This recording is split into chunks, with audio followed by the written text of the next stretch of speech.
The Nottingham Sports Car Club was founded in 1948. From the very early days, the film unit was developed by Derek Truman. The other member of the original team was Pat Stilley, who we see here with Reg Parnell at Gamston and Raymond Mays and Mike Hawthorne at Silverstone. During the 1960s, the club's policy of filmmaking by enthusiastic volunteers continued. This is Jerry Walton and his crew in action at Mallory Park.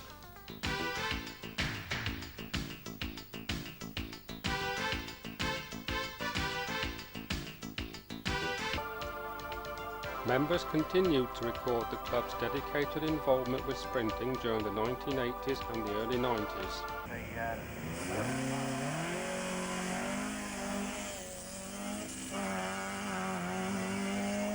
In 1998, our Jubilee year, the film unit was formally resurrected, enabling a new generation to cherish those magic moments. One fell sweep, just listen to them.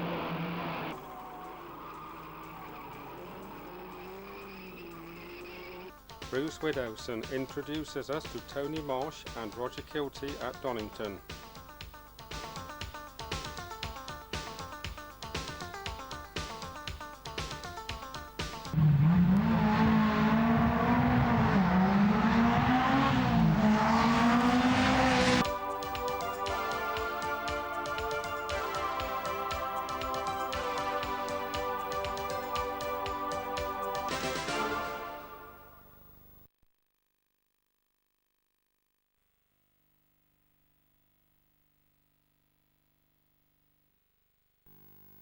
NSCC, the first 50 years, part 3. In our story so far, we have watched the club's progress through 30 years of racing. This history started at Gamston and finished at Donnington Park in 1979. The change to a sprint-only culture was not easy. Speed events had evolved into a fiercely independent motorsport discipline. However, a few dedicated specialists recognised that the NSCC still had potential. Des Richardson and Martin Broben. Well, I got involved, Bruce, because I attended the second of the emergency annual general meetings for the club to be wound up.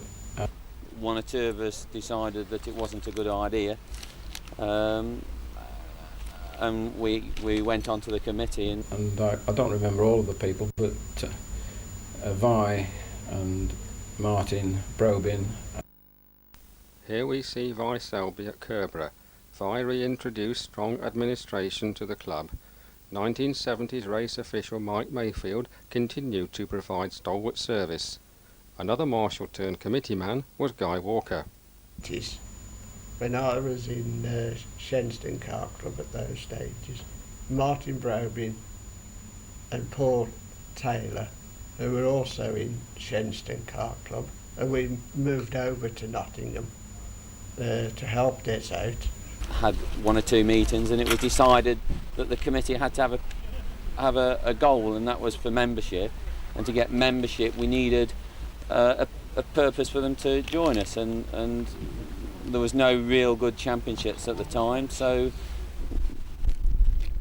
a lot of the effort was put into creating a decent championship.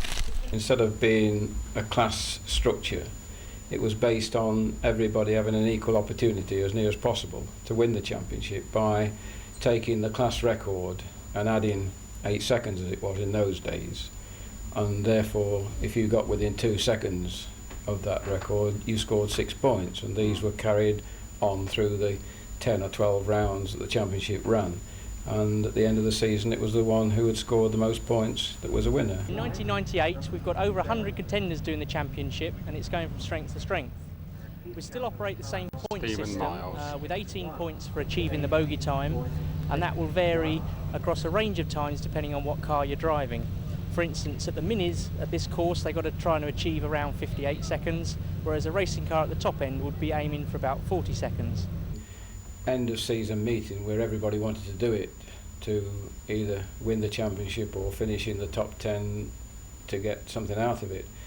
I think we ran something like 112 at Kerborough in October, which, as you know, by then the nights are drawing in, and I think it was almost dark by the time we had the prize giving, and that happened for 2 consecutive seasons. That's how it had gone from being, I think in the first year of running it, I think we got 34, 6, 2, something of that nature. And as I say, by that stage, 2, 3 seasons later, we were having to turn away entries for the end of season meetings and for the championship because it was oversubscribed. This should be car number 64, I think. That's right, it's car number 64, it's driven by Brian Kenyon from Sheffield. Sponsored by his understanding wife Pat, and very, very modified car, competing for many, many years, in fact probably as long as I have. 1330 cc's and obviously going very quickly.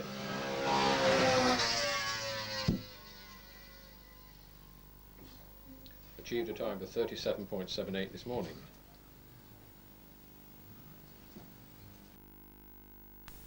After an interval of almost 20 years, the Kenyons reintroduced a magazine to replace the newsletter. Spin-off is concise and keeps members up to date with championship and other news. Pat Kenyon is still the editor in our Jubilee year. Pat and Ruth Brobin were amongst a number of members who were now videoing club events. We can relax and watch some 1980s action at Kerborough. Now we'll have 2 Carnival Derbies running. Car number 43 now, which is Barry Heath in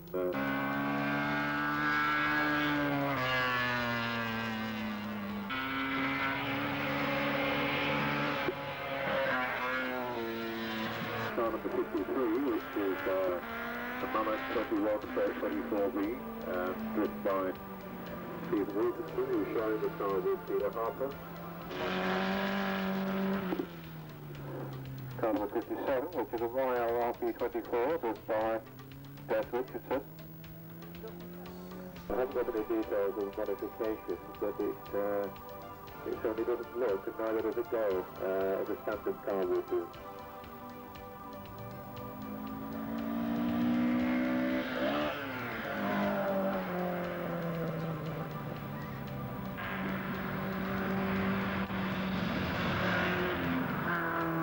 Number 79, which is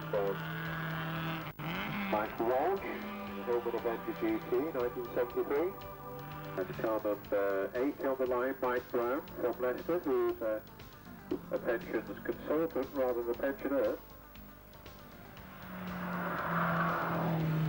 Very desirable motorcar, well, for them both, I think about 400 or 500, that's all.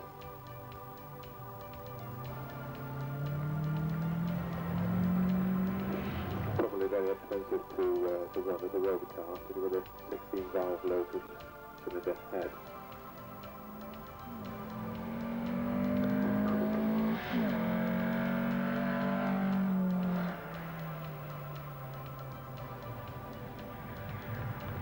Obviously, after 4 seasons, while I continued for a few seasons onwards, it requires a great amount of your time, and I felt that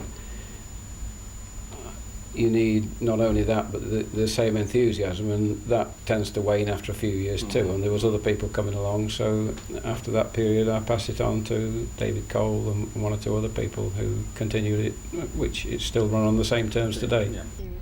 David Cole, the past chairman of Nottingham Sports Car Club and our longest serving speed clerk of the course. It's pleased to see you today. Grateful if you could say a few words firstly about when you first joined and you were competing. I first joined 1986, spent a couple of years sprinting with a MG Maestro, followed that with a couple of years in an MG Midget, running up to 1989. Became involved on the committee, probably 1987, started off as competition secretary, moving on possibly 1988 or 9, I forget, when Des Richardson retired, become chairman. This is Gordon Peters He's leapt up on his first run to second place in the championship. He's going to look to put this beyond doubt now. Remember, Gordon did a 36.34 on his first run. Remember, these runs are adjusted for all sorts of... Gordon Peters, seen here at Kerborough, had rejoined the club. Denise Peters was another capable video camera operator. As we see number 17, David Upton, throwing the Escort about. The Escort RS 2-litre really leans the car over to the left-hander, which is the man who could have a dramatic effect this afternoon on the championships, as we'll explain a little later on. Brian Woofenden from Sheffield, number 23, the very distinctive yellow-coloured Lotus Elan. The Series 4 Lotus Elan, fixed head coupe. Describes the engine as slightly modified.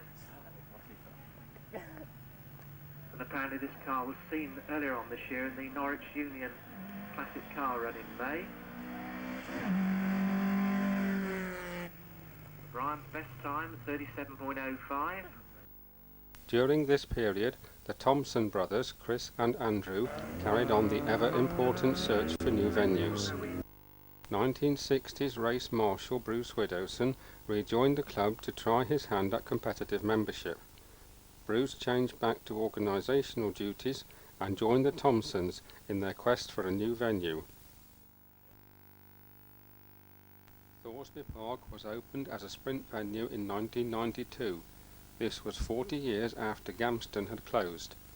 The event marked the club's return to Nottinghamshire soil for a mainstream meeting. Not all work at the venue is contracted to professionals. Former chairman David Cole, a civil engineer, led the first working party and started a tradition that has been handed from member to member. Former Works Ferrari Le Mans driver and NSCC member Peter Sutcliffe opened the venue. Here we see Peter at Mallory Park in the 1950s. The original course passed in front of the hall. Gordon Peters introduces us to this demanding venue.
Thoresby trustee and future club president Dr. Dick Rains tells us the estate's point of view. I think most people on this estate enjoy it. It's something different, and although there's some disruption, there's also a lot of pleasure. If it was every weekend, I think we would have a different reaction. But once a year, we can all enjoy it, and those who don't like it could always go away for the weekend.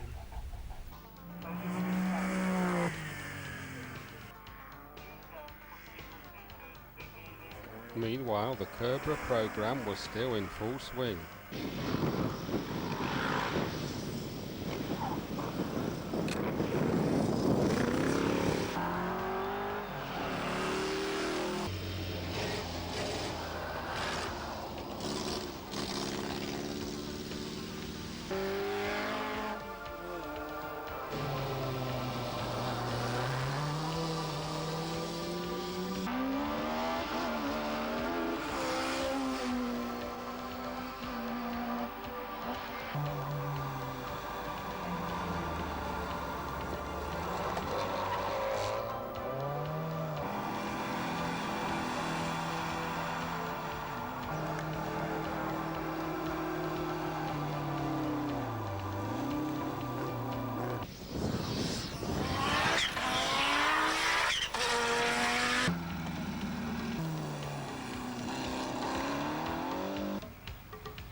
A feature of the Thoresby Park concept was the association with vintage and marked cars. Over the next couple of years, there was concern over noise and the right-of-way to a proposed country house hotel development at the hall. During the close season, the RAC MSA noise test team visited the venue. Estate manager Rowan McFerran is visible to the left of this scene.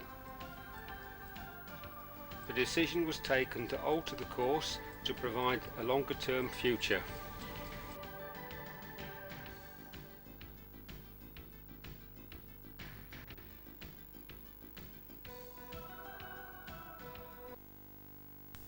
We will return to Thoresby later in our Jubilee year.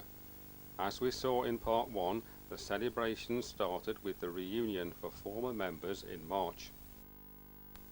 1998 also marked the passing of 21 years since that NSCC race meeting reopening Donnington Park in 1977. To celebrate the double anniversary, a special sprint was promoted at the venue. The club was favoured with good weather on the day. Here we see the assembly area. Paddock announcer was Anna Widowson. Dobson's Lotus starts the proceedings.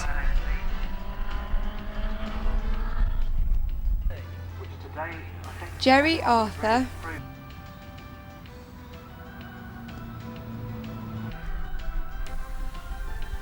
Tamsin Eels, Number 31, Jerry Arthur. Lee Franklin, For Gordon Morrison. Kevin Gota, Jeremy Edwards,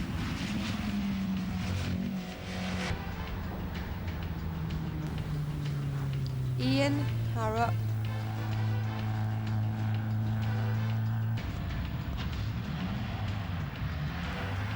John Stevington,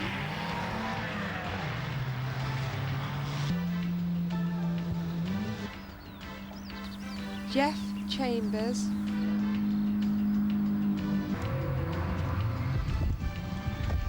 Plants Escort,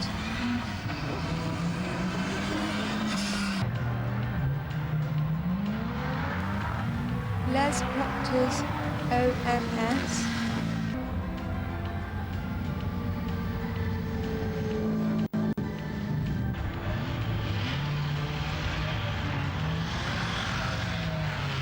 Beckett's Senston 7, Steve Wilkinson,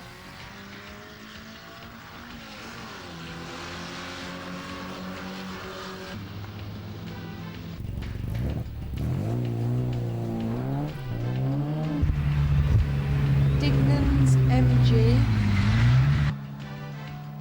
Paul Clare, Andy Reeves, Roger Kilty, April 87 from memory. I've been back a few times since to test and drive various different cars here, but it's been 11 years since I actually competed here.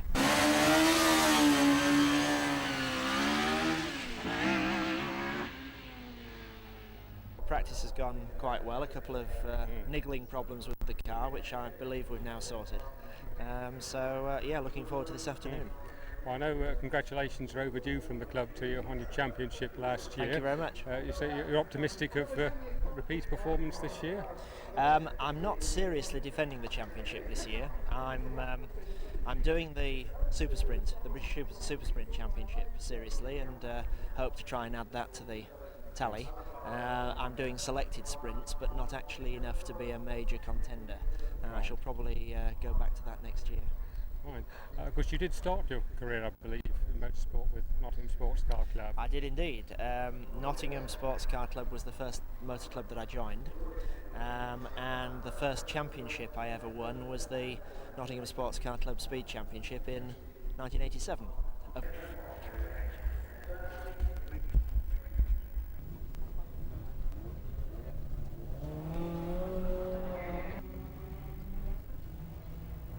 Exceptionally good.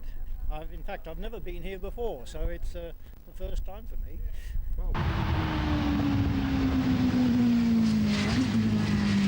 I started off from, I think, in the best sort of way of having a one and only car in which I could compete and do everything. yes. I started off with a Dello in 1952. Do you prefer the speed events or the racing? I don't know. There were different problems. I enjoyed the racing because it put a different emphasis on the car preparation, and it was a question of keeping the thing going to the end. A sprint, you've got to get your finger out right from the drop of the flag, as it were, and it's a very different set of problems. Tony Marsh second and the American Fifth Avenue driver third. Here we see Tony Marsh at one of our Mallory Park meetings in the 1950s. Roy Lane was another major competitor who was an NSCC member in his early days. Due to other commitments, Roy was one of a number of former members who could not attend any club functions during Jubilee year. Gordon Peters, Chairman of Nottingham Sports Car Club. Yes. How's the day going for you? It's going very well. We have a couple of problems with both the drivers and a small time fault, but not to dwell on that, the day is going as well as expected, I think. It's really wonderful, and we've got good weather, so things are going very well. As the morning's practice draws to a close, we will take a break to have a look at marshals through the ages. It's my privilege to speak on behalf of the Nottingham Sports Car Club to pay tribute to our marshals over the past 50 years. Dangerous now, he's getting out of the way. He's motoring around the back of the barrel. Throughout the history of the film unit, there has always been coverage of our marshals. Doing very well today. Now, bring the camera back onto the second man. It's still John Dalton, and here he comes through the S's as well. At least some of our marshals seem to think so.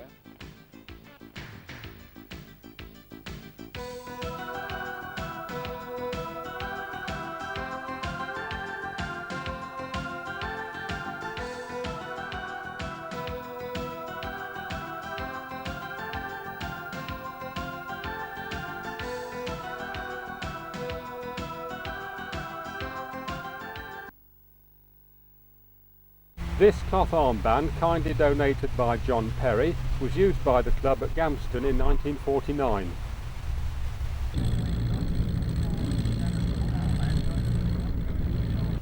I joined the team in the early 1960s when the club was in the process of moving from Mallory Park back to Silverstone.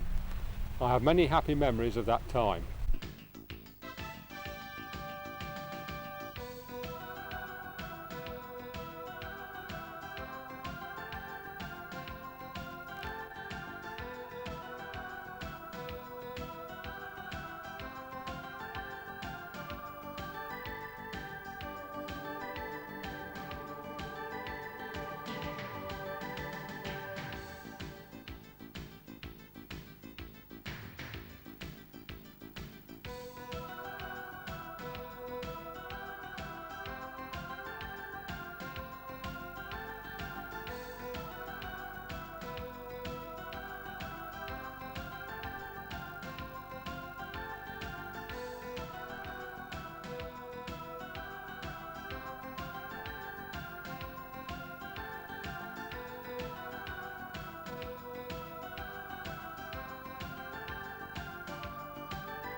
Officials and marshals have to be on duty throughout the day.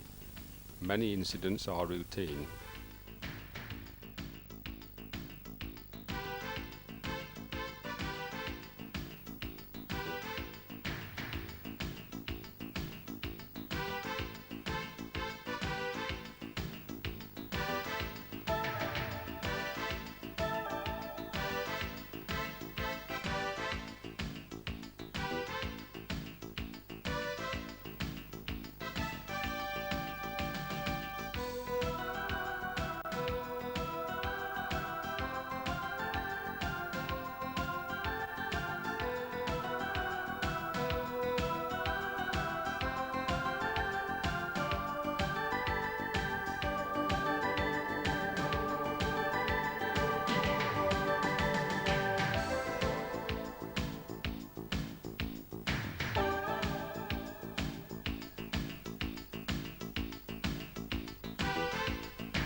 However, there are sometimes moments which cause the adrenaline levels to rise.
Basic rules have not changed an awful lot. There are more safety rules now. This was not the case in the early 60s. The elevation levels necessary for the blue flag marshals to spot faster cars was considered to be of top priority.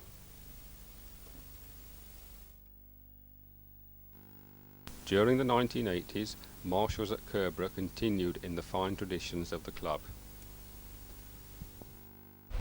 Medical and first aid facilities have continually evolved. Yeah, the rescue unit is actually Lace Rescue, which is licensed via the CSMA East Midlands, hence the call sign. We come from Northamptonshire and really work all over the country, from the east coast out into the Welsh forests, doing rallies and sprints. Well, this is a rescue unit licensed for rallies and sprints. As you can see, down the front end, fire extinguishers, some heavy kit down there as well for stabilising vehicles, and it carries first aid kit, burns kit down the front, 2 sets of cervical collars for stabilising the neck. Working down this side, trolley bed, 2 spine boards.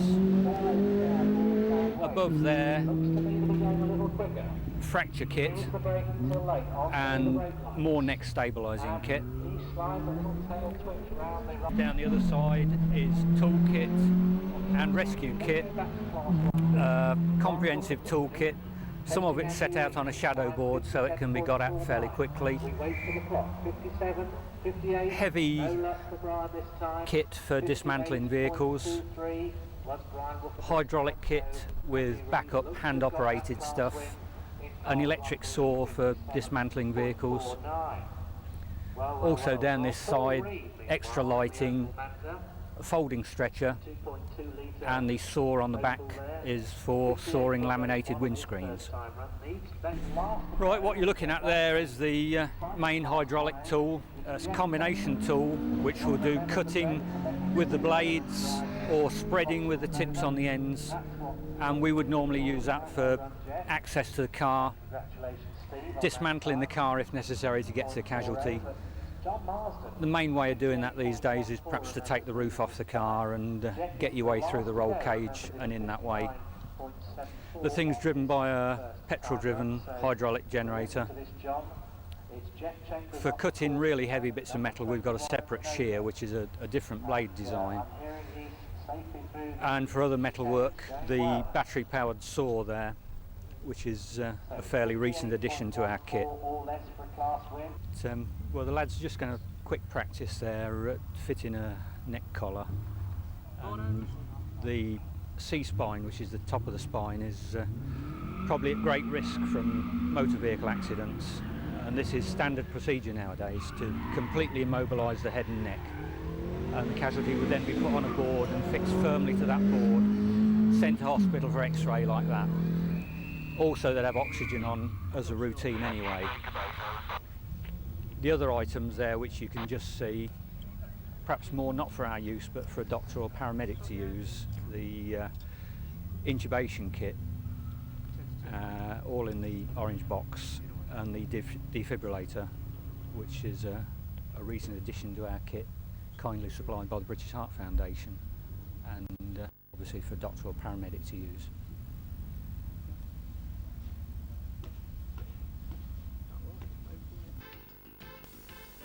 Here we see some clips of martial training at Kerborough. These sessions are organised by Steve Udall of the Shenston Club. Steve is also NSCC Chief Marshal at Kerborough during our Jubilee year.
Lynn Wright, Chief Marshal. How's it going today, Lynn?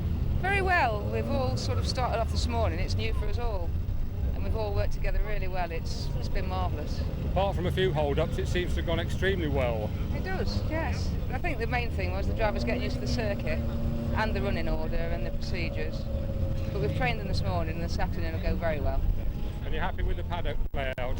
Yes, it's been very, very well worked. It really has. Well, I know you put a lot of effort into getting that right, yeah. And I'm pleased it's paying dividends. But you're only as good as the people you've got working with you, and I couldn't say enough about the crew I've got. They've been really marvellous.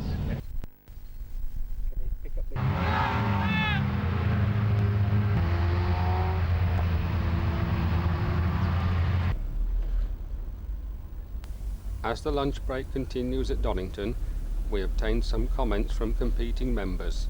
Duncan Pearce and Jerry Arthur talk about those Craner curves. Duncan Pearce, it's pleased to see you here today. Is this your first time at Donnington? Yes, it is. The first time I set foot in the place, to be honest with you. It's magnificent. And how have you found it? Daunting, I think, is the truth. It's so quick, and I don't know who the hell said the Craner curves are meant to be flat, but I can't do it. Well, not yet, anyhow. Jerry Arthur, nice to see you here today. It's a good day's weather as well. Beautiful day, beautiful day. This your first time at Donnington? It certainly is my first time at Donnington, and I'm learning quickly, I hope. Yes, what were the tricky parts?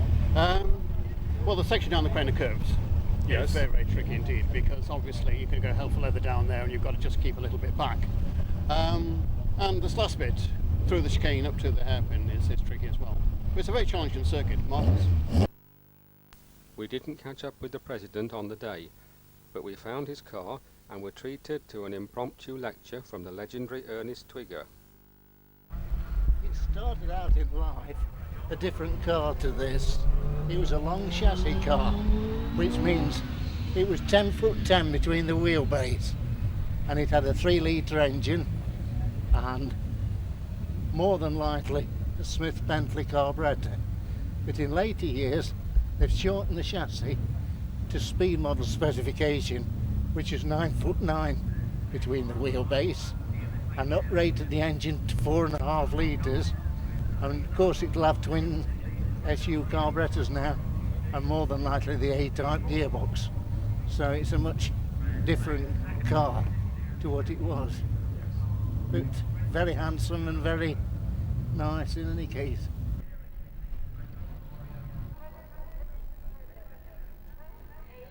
Veterans from our 1977 race meeting made a very welcome appearance at the venue.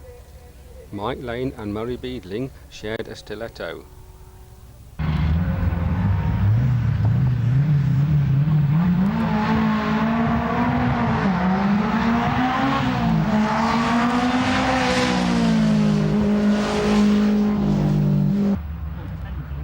And Tony Sugden in that fearsome turbocharged Skoda.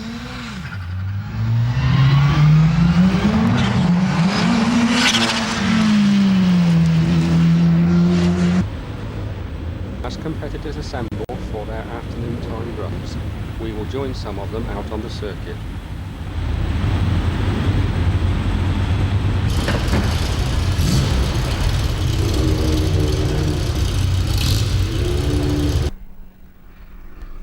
Former NSCC Speed Champion and Committee Man David Marshall leads the afternoon action. Phil Hall in the Lotus Elan. So let's just recap on those times. 106.38, leading the class, Lee Franklin.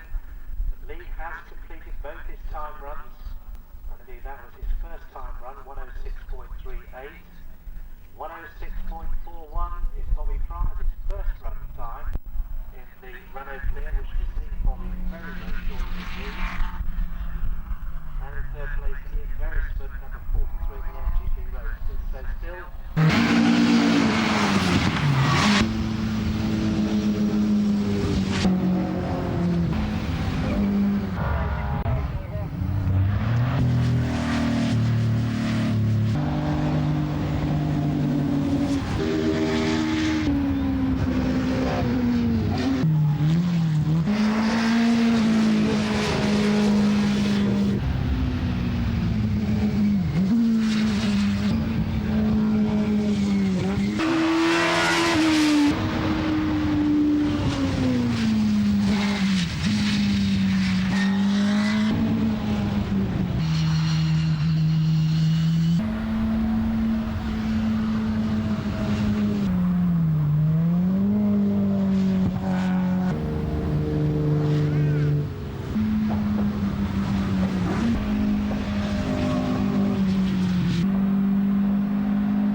Although the NSCC no longer race, we could not leave the circuit we reopened without bringing you some current action.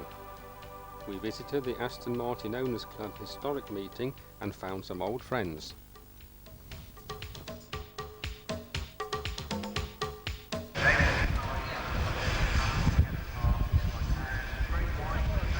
Former Kerbera and Thorsby stalwart Tim Hassel was deputy clerk.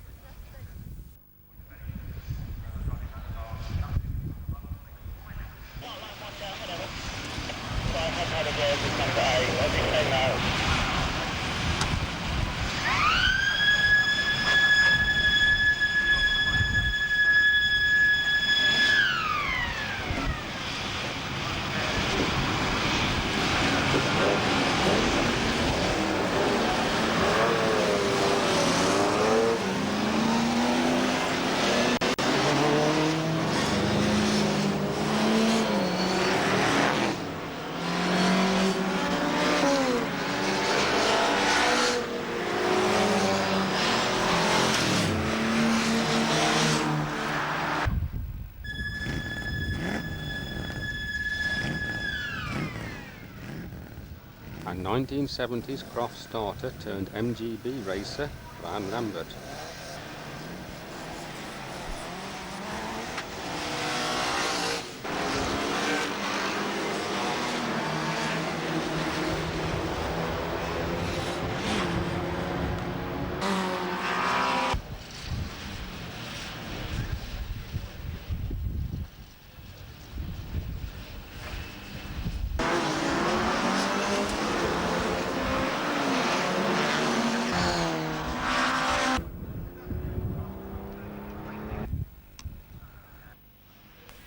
you spot Vi Selby and our other marshals?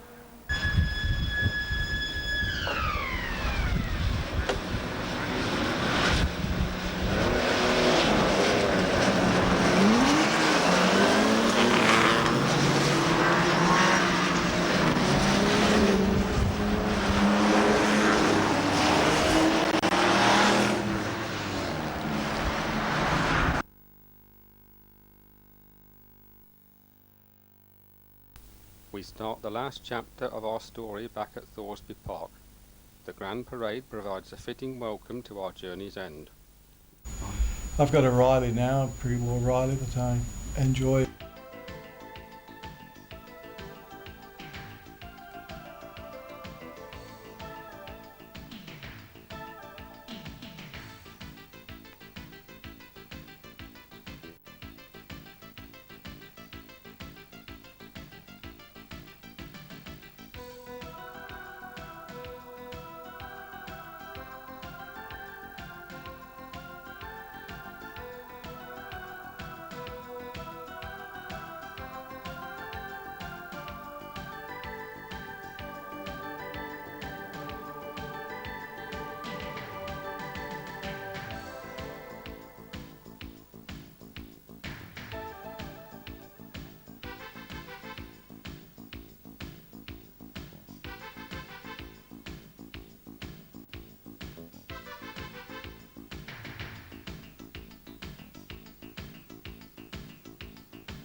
This is me, Alan Lennington, number 6,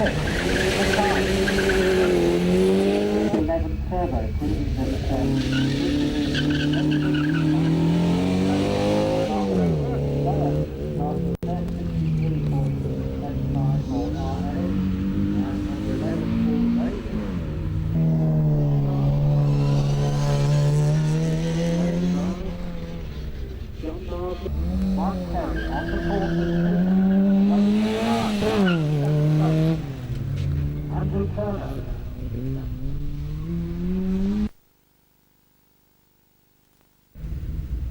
and on the start line at the moment, Stuart Brace, number 17, the class leader, John Martin,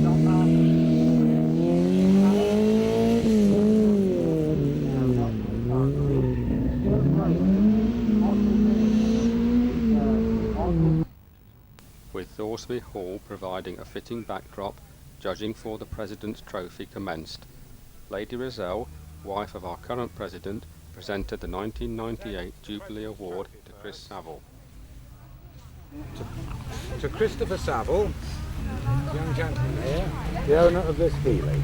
Thank you very much. Thank you. Thank you.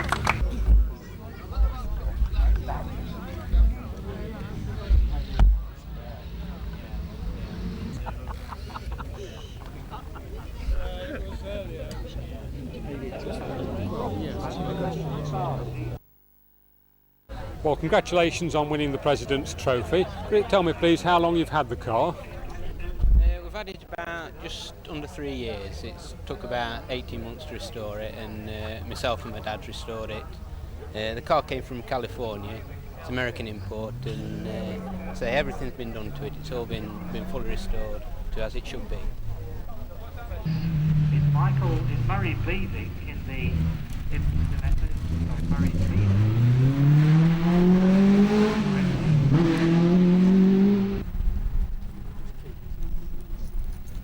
Now Howard Parkinson's Royale RP24, the Mallock, on the line, and away he goes, and from Ibstock in Leicestershire. There were all sorts of problems yesterday, having great fun this weekend, and away he goes, the car vibrating quite well under the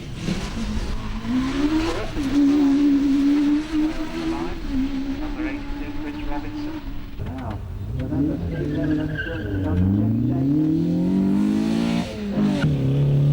afternoon, 1, 2, 3, the shared drive in class 1B, the MG class, and indeed Adams on the line. Now this is of the CC Cyclone, very well indeed. Facing down towards 5 ways, it's narrow in parts this course. As the final runs were concluded, we see commentator Brian Tustain, who follows in the great tradition started by Pat Stilley and Keith Douglas. Is away as we wait for Terry Whiteman's time to come through.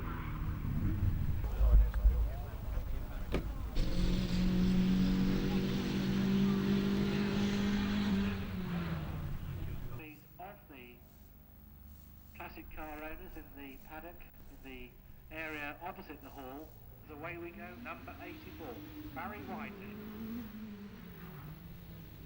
Now Barry safely round the right-hander. He's gone home with FTD and the class win, 51.69. It's a very clean start from Mike Musson, no wheel spin whatsoever.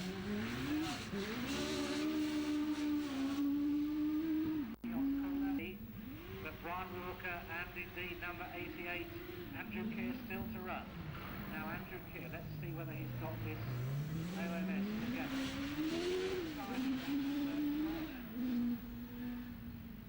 And he's pulling on the line.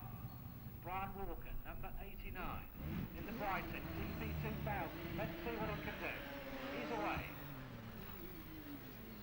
And that car looking and sounding well.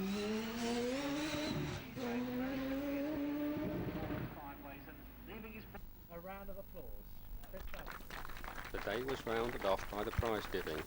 This year there was a special significance for our marshals. Right, let's move into our marshals also would like to make a special presentation at this point.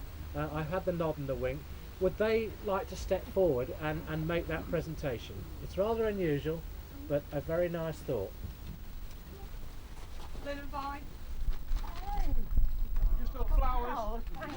Wonderful, there we go. Okay, right, let's move into the presentation of awards for the sprint event today. And first of all, the award for the highest Nottingham Sports Car Club points scorer. And I'm not going to reveal the winner of the Nottingham Sports Car Club Championship. You're going to have to wait for the dinner for that.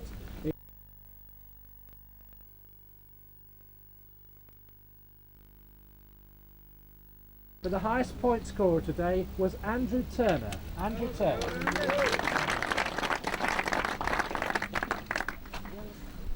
We've been listed by to present the awards. Okay. Right. In Class 1B, we have a winner, and that was number 24, Andy Reeves in the Lotus Esprit, 57.49. Andy Reeves.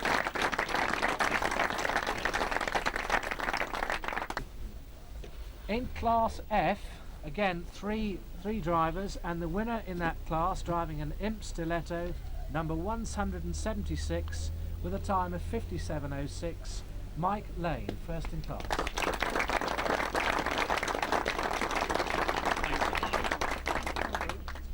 Class I, and the winner of Class I with a time of 52.47, driving a Jasag 4, number 85, Mike Musson, first in class.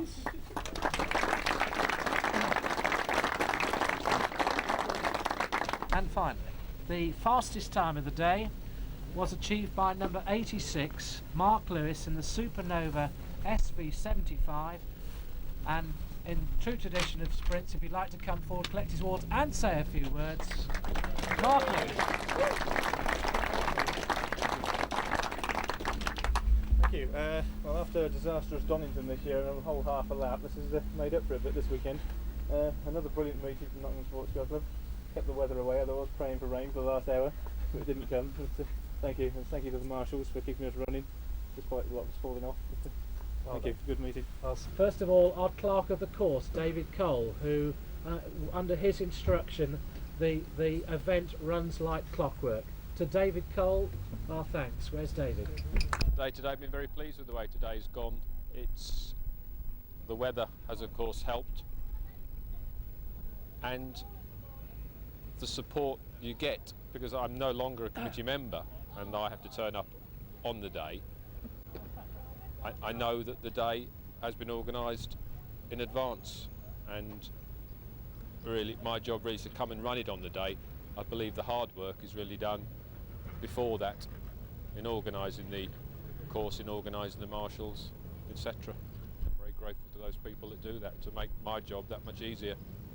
To our officials, the RAC stewards, timekeepers,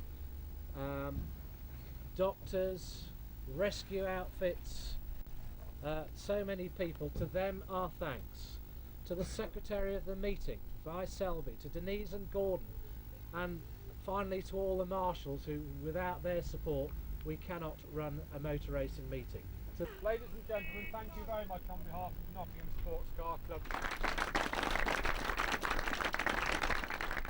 I entered the Nottingham Sports Car Club story at Church Lawford, a sprint venue now defunct, which was in Warwickshire. I'd like to take my leave of absence here at Thoresby Park, a venue that I'm proud to have been associated with. As for the future, well, that'll be in other hands. I'd like you now to join the new generation. Having a job to move the car around the chicane, to be honest. It's a big car, the Manta, and getting it around the chicane, especially the final corner, is a bit tricky, but it's a lot of fun. Not so bad. It's a bit slippy out there. A nice day for once, which this summer, which is we're enjoying it today. Yeah. It's much better now. Now it's stopped raining anyway. Not too bad at the moment. I wasn't putting the quickest time in, but when the single seaters have been out, probably won't be then. The eventual winner has come from the kit car category, but it's been very strongly challenged by both saloon cars and single seaters. Most of our new members have come from advertisements we placed in Motoring News and other press publications, and when they come in, I've sent out information, and basically it's great to see new people here today that have responded to that. So they've either got to approach the club or look at our website or look in the press for details, and then we can tell them how to go about entering and sprinting. Number 43, the Westfield driver, Mike Simpson.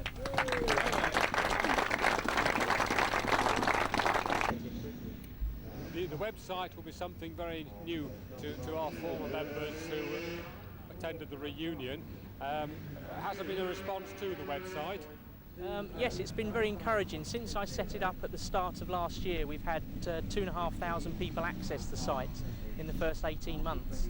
And it enables me, for instance, to put the results of today's meeting and the championship positions on there later on tonight, so people can have a look the next day. SE, number 31, David Fox.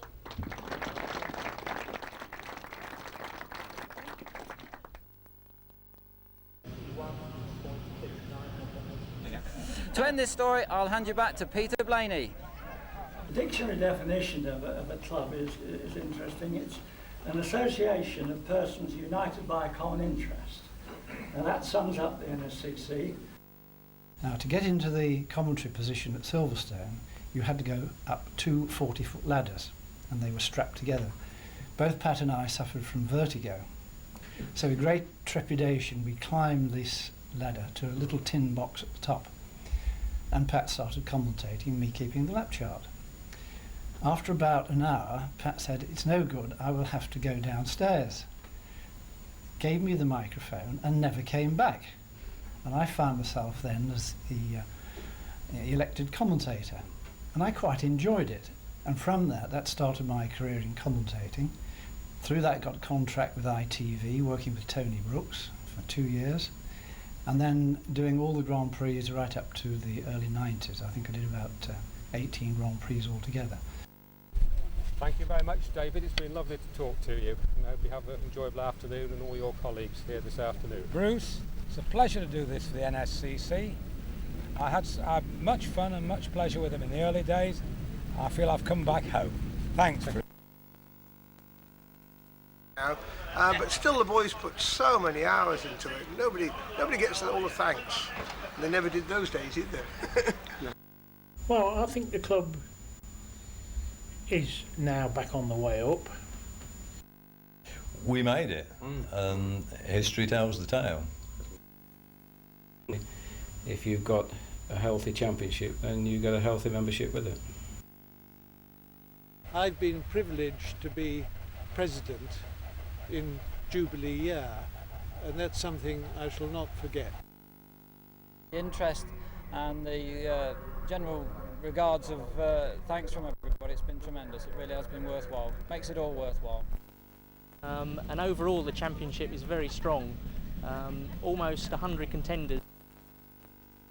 Absolutely, yes. The first, leave aside the championship success, the first sprint I ever did was a Nottingham organised Kerbera sprint, and I'm sure there must be many, many other people who've had their introduction to motorsport via the same route. Well, thank you very much, Mike. It's very good of you to come along and spare us a minute. I think we'd better run back and buy you a beer now. Right, fair enough. All right, thanks a lot. Bye-bye. Bye.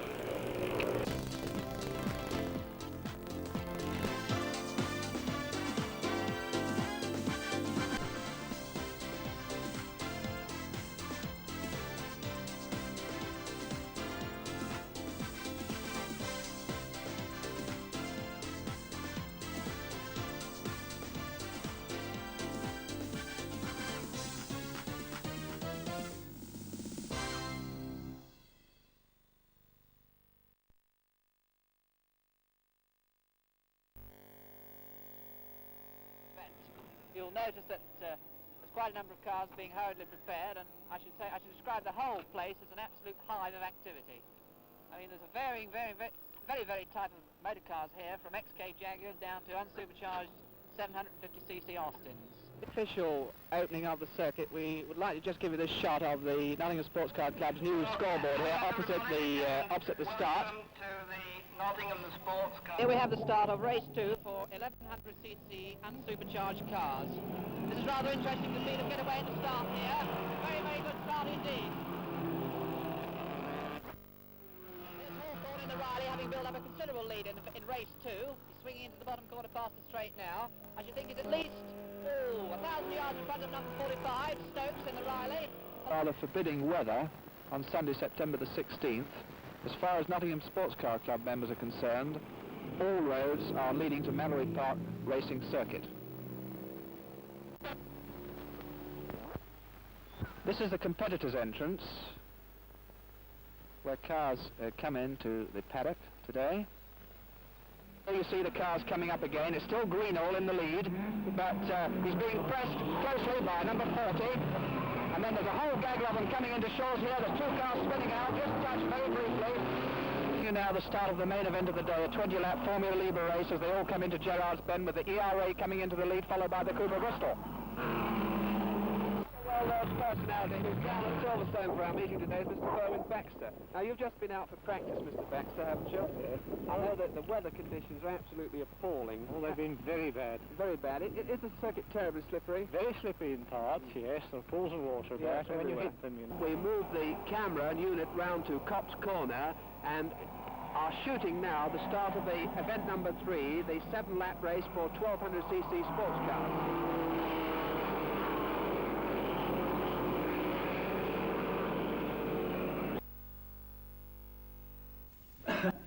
By 1971, we were organising 12 meetings in the season. 7 at Silverstone, 3 at Croft, 1 at Thruxton, 1 at Mallory Park.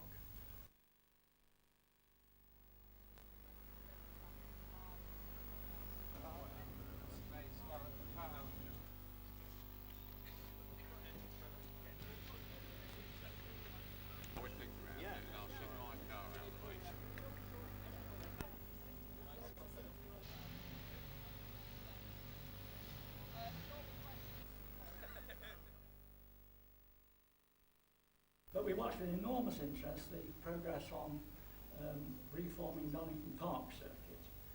It became clear in 1977, early on, after several meetings had been cancelled because of a hard winter delaying the building work, that our meeting in April would be the first. And so the NSCC did indeed reopen Donnington Park. It was a great success.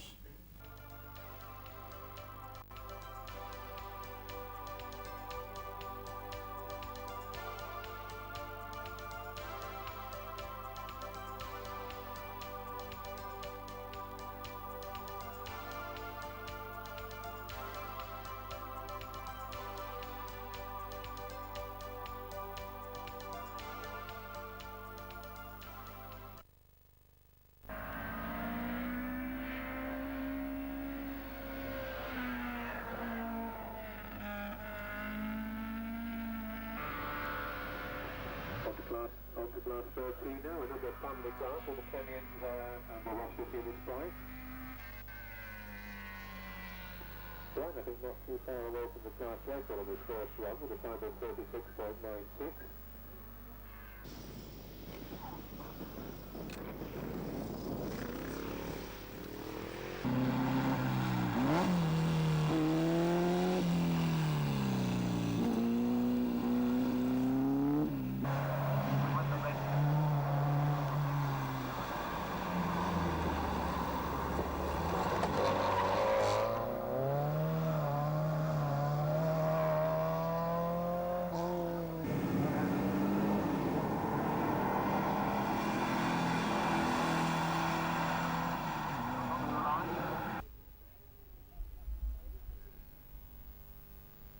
Ladies and gentlemen, I'd like to introduce David Cope.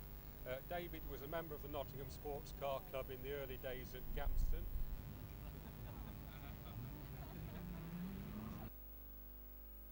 '98, we've got over 100 contenders doing the championship, and it's going from strength to strength. We still operate the same point system with 18 points for achieving the bogey time, and that will vary across a range of times depending on what car you're driving.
Very good field. I think there's about 20 or 30 cars actually racing in this event now.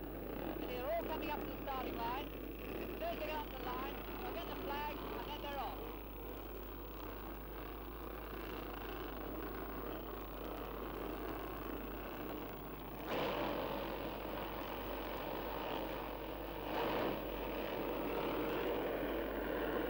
Peter Collins in the JBS, increasing his lead. Portland hairpins, swinging his car around there, leading it out, urging it around. Look at him go around the straight there.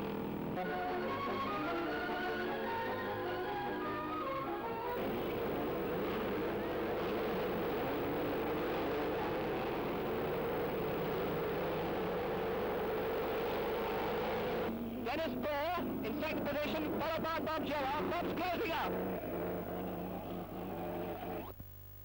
Tony Booker in his Cooper, driving a wonderful race. He's in 5th position, and for an 1100 unblown car, that's pretty good. Watch him take this corner.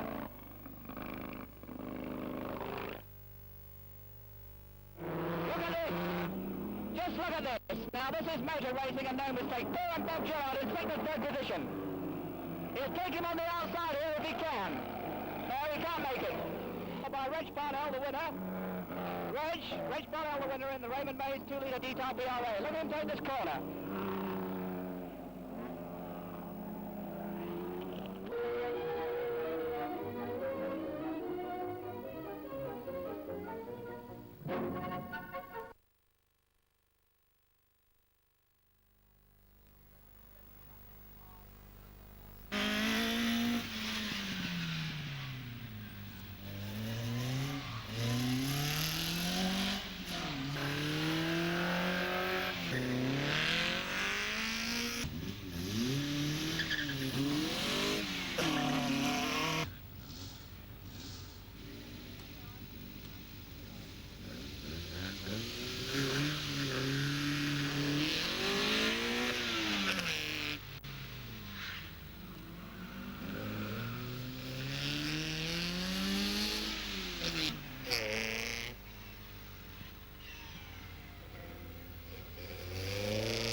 Various points in the positions this afternoon where we're filming from. We're starting from the starting bridge here, then we're moving the camera up to Shaw's Corner here, and then we're coming back and putting the camera on top of the commentator's box on the Devil's Elbow there, and then we'll be moving the camera over here to Gerrard's Bend, and then of course we'll have the camera operating in the paddock for a great part of the afternoon, interviewing people. Start of the first race, 500cc cars, and away they go.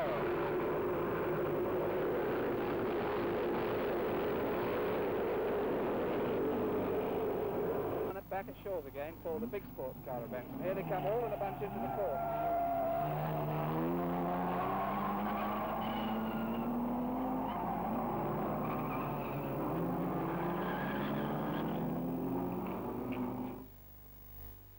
By lap 2, Peter Mould still in front in the Cooper Jaguar.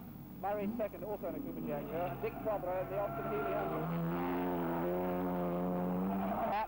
With Murray having passed John Dalton, Murray in the JBW Maserati that we saw earlier on, and it looks as though they're going to finish in that order.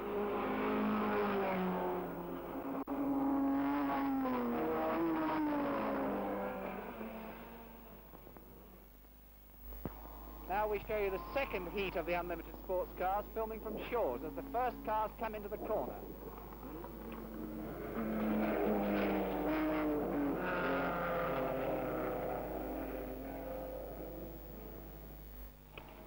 Second time round, I said Shaw's, I meant Gerrard's, of course.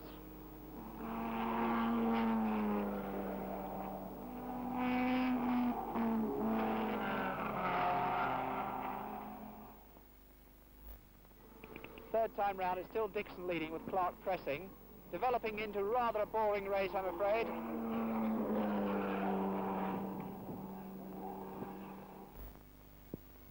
Have gone through. Third, fourth, fifth and sixth now coming into view.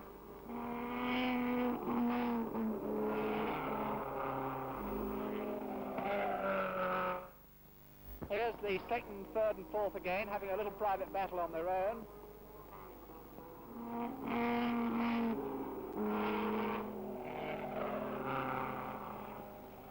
As the last lap comes up, here's the winner, Tommy Dixon, and way back in the distance, the second man, Border Reeves Lister Jaguar. Here it comes. Clark, Jimmy Clark, the driver.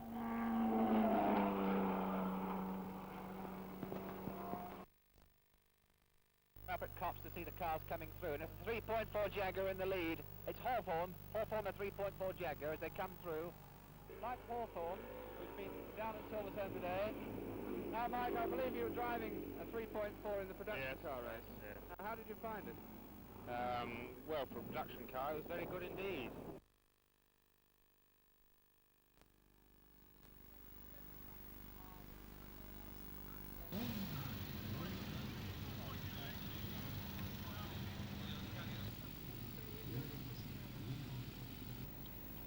Sorry, Clark receiving, over. Do you want the red flags leaving out for this run, over?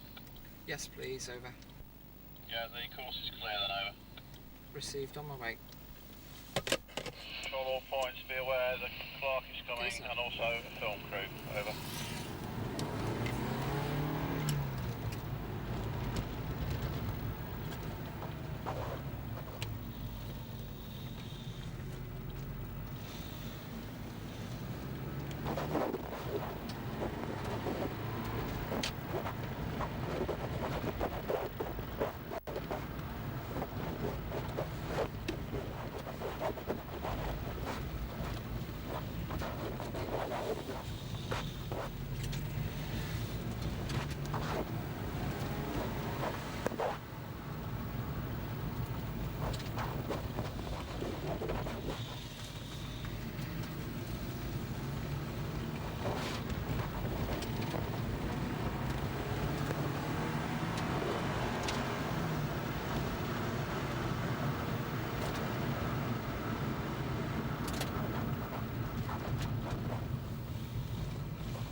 And he's just arrived in time. Clive Richardson. Graham Hemshall with a very nicely restored MGM type. This was the first of the midgets built by MG, and they were raced successfully at Brooklyn. In fact, Bentley moved to remark you couldn't get round Brooklyn, that bloody horse was scuttling MGs. And behind him, a later MG, plastic bumper one. And having got here in the nick of time, by the look of it, we have Graham Osborne in his 11.9 Humber. Nice to see you back, Graham. I say a fabulous fine day for you.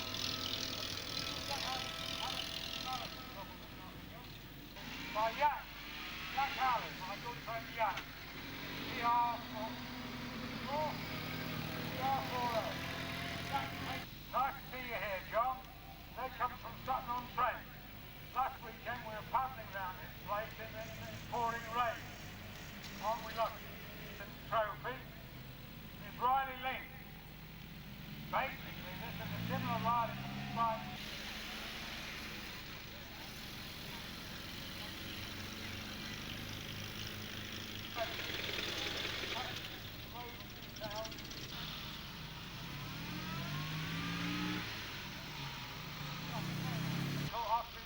And besides, keep an eye on it because they also help look after it. We've got Angela and Andy Hastings in the 4.5 bench, the Van Pla type body. Very nice example of a Tommy Road car. This one has a long history in the area and we're very pleased to see it out and in regular use. Okay, take it away.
I omitted to say that Melanie will be has kindly agreed to present the prizes.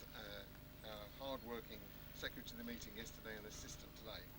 Right, SB, a very tightly contested class, standard production cars 1401 to 200, 2000cc.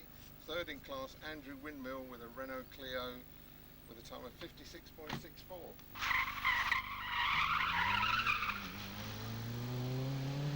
Second in class, and I can imagine he's really gutted about this, is Peter King in the Peugeot 106.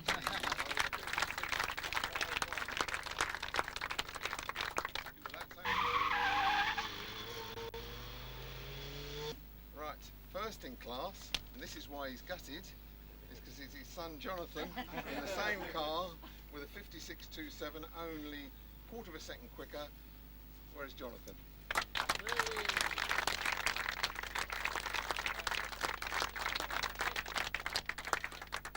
Class 1B, we've got a first prize to Craig Lawton in the Peugeot 205 with a 56.82. Craig Lawton.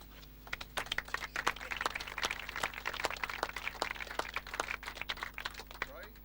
No, Craig? I think I saw him going. All right. Oh, there you are. In 1C, we've have two prizes. The second prize goes to Kenny Brooks in the Mitsubishi Evo 5 with a 50.96.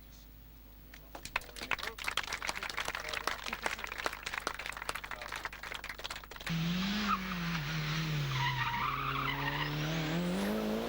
Prize with a 49.93 in the Subaru Impreza, Rob Wakeley.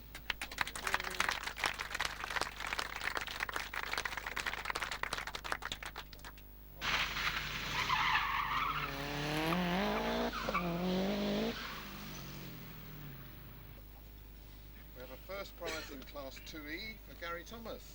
And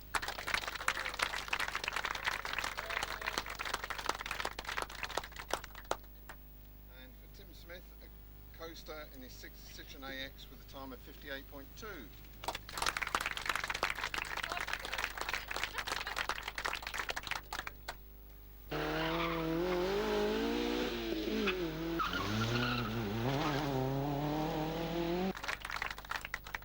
5C1 Formula Ford 1600 P94, a first in class to Martin Pickles with the Van Diemen 52.25.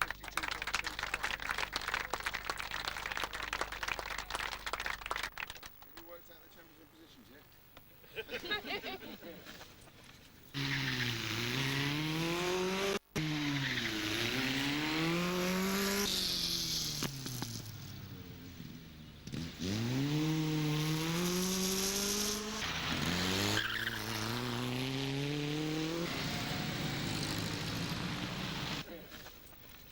Right, two pre-war Austin 7 classes, the road class, class 6A, in this Ulster Special with a time of 63.37, Stuart Arkley, first prize.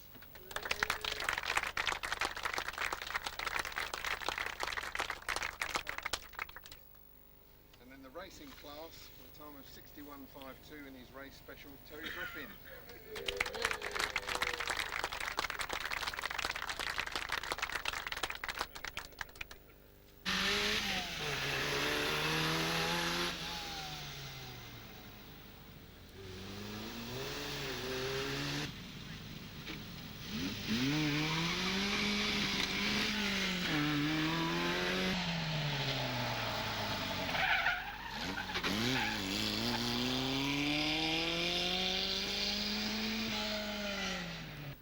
And the President's bottle, I would like Vi to present the President's bottle. Who would you like to present it to, Vi? This is to a marshal, and he's done a lot of extra work. He's recruited marshals, and he's been on the start line for 2 days. Jimmy. Hooray!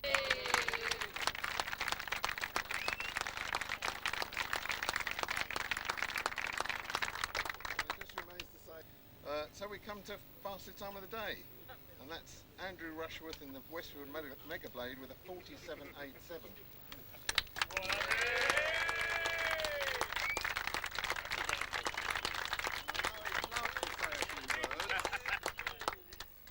Yes, thank you very much. First one that I've ever won, so thank you.